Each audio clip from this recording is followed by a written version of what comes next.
অনেকদিন যাবৎ খাতায় কাজ করছি, তাই আমার মনে হলো যে খাতা বাদ দিয়ে একটু ছোট কাগজে যদি কাজ করা যায় তাহলে হয়তো খারাপ হবে না। তো আমি সেই চিন্তা নিয়ে আজ আপনাদের কাছে একটি কাগজে কাজ নিয়ে চলে এলাম।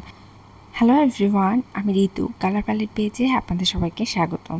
চলুন তাহলে এবার পেইন্টিংটি শুরু করে ফেলি। এখানে আমি অফ ক্যামেরায় কাগজটি কেটে নিয়েছিলাম। নর্মালি আমি যে কাগজে কাজ করছি এই কাগজগুলো কিন্তু অনেক বড় বড় হয়। তো আমার কাজের আমি যতটুকু কাগজে কাজ করতে চাচ্ছি ঠিক সেই অনুযায়ী আমি কাগজটি কেটে নিয়েছি, সেটি আমি অফ ক্যামেরায় করেছিলাম। তো তারপরে আমি একটু ড্র করে নিয়েছি।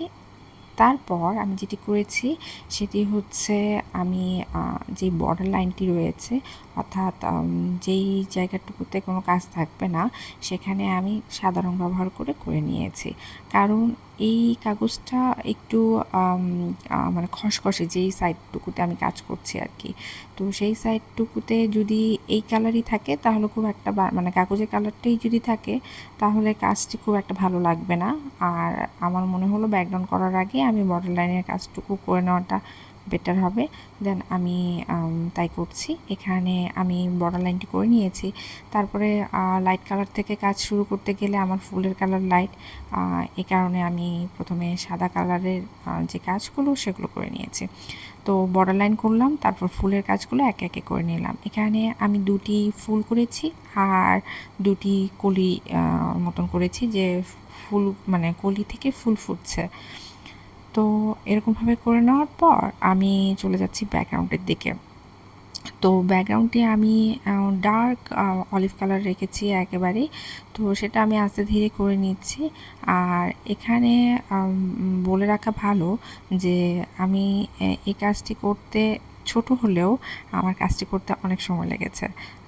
হয়তো অনেক দিন পর এই ছোট কাগজে কাজ করছি, এটা একটা কারণ হতে পারে, বা কাগজটিকে একটু মেনটেন করতে ঝামেলা হচ্ছিলো, এটাও হতে পারে। এই কারণে হয়তো একটু সময় লেগেছে। যাই হোক, আস্তে ধীরে আমি ব্যাকগ্রাউন্ডের কাজ শেষ করে ফেললাম। তারপর ফুলের মাঝের যে অংশটুকু রয়েছে সেই অংশটুকু আমি খয়েরি রং ব্যবহার করেছি, তারপর একটু সাদা রং ব্যবহার করেছি।